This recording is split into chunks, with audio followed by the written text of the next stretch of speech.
ये आकाशवाणी गोरखपुर है। अब रउआ सभे सोनी निगम से समाचार सुनी।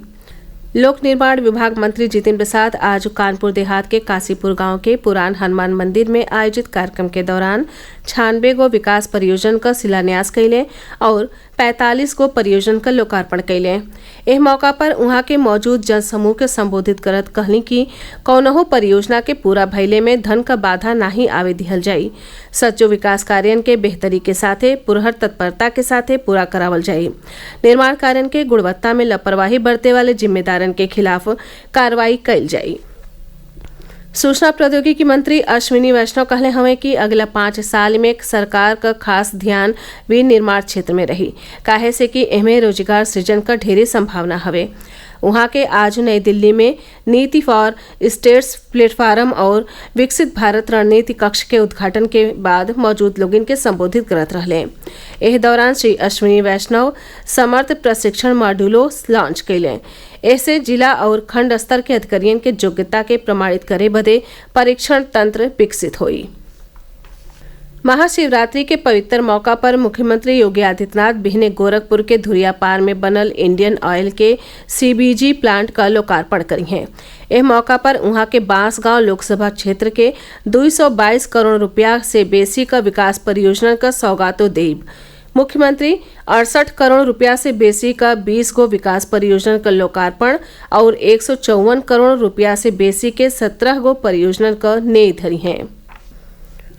मुख्यमंत्री योगी आदित्यनाथ भारत रत्न पंडित गोविंद वल्लभ पंत के पुण्यतिथि पर आज लखनऊ में उनके मूर्ति पर फूल माला चढ़ा के श्रद्धांजलि दिले।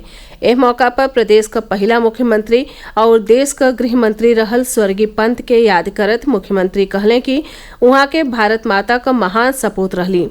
उहाँ के राष्ट्रपिता महात्मा गांधी के ओर से देश के आज़ादी बदे समय समय पर चलावल गये आंदोलनों में अगुआ का भूमिका निभौली।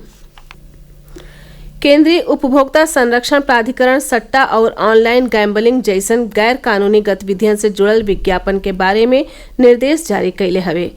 प्राधिकरण कहले हवे कि ई पब्लिक गैम्बलिंग एक्ट 1867 के तहत प्रतिबंधित हवे, एकरे बावजूदो एहमे बढ़ोतरी हो रहल हवे। प्राधिकरण कहलस कि कानूनी तौर पर प्रतिबंधित गतिविधियन के विज्ञापन पर कड़े नजर रखल जा रहल हौ। बनारस में आज लोकसभा चुनाव के देखत मतदाता जागरूकता कार्यक्रम आयोजित कैल गयी। मतदाता जागरूकता बदे वहां के मुख्य विकास अधिकारी हिमांश नागपाल विकास भवन से जिला भ्रमण खातिर मतदाता जागरूकता एक्सप्रेस LED वैन के हरियर झंडी दिखा के रवाना कैले।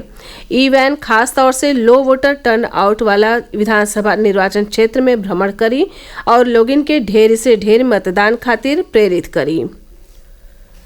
आकाशवाणी का समाचार सेवा प्रभाग अपने कई गो क्षेत्रीय समाचार इकाइयन में अनुबंध के आधार पर अनुभवी पूर्णकालिक संपादकन और समाचार वाचक सह अनुवादक के पदन खातिर आवेदन मांगले हवे।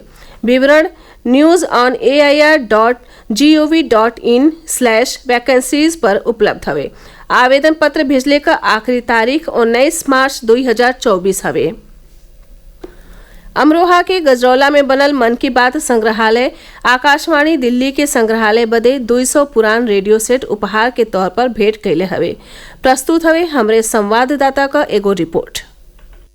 अमरोहा के गजरौला स्थित मन की बात संग्रहालय द्वारा आकाशवाणी दिल्ली को संग्रहालय के लिए 200 रेडियो सेट समारोह पूर्वक उपहार स्वरूप प्रदान किए गए। इस मौके को यादगार बनाने के लिए आकाशवाणी दिल्ली द्वारा लोक संगीत कार्यक्रम का आयोजन किया गया, जिसमें कलाकारों ने गीत और रागनी पेश कर समा बांध दिया। आकाशवाणी द्वारा रेडियो के नियमित श्रोताओं को मिनी रेडियो देकर सम्मानित किया गया। संग्रहालय के संस्थापक राम सिंह बौद्ध को माइक व रेडियो देकर आभार व्यक्त किया गया। मरगूब हुसैन, आकाशवाणी समाचार, अमरोहा।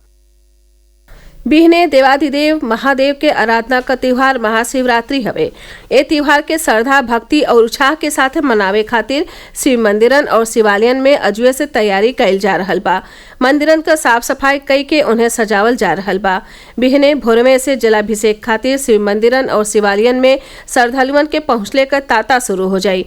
घरन में एह पर्व के श्रद्धा के साथे मनावले का तैयारी चल रहल हवे।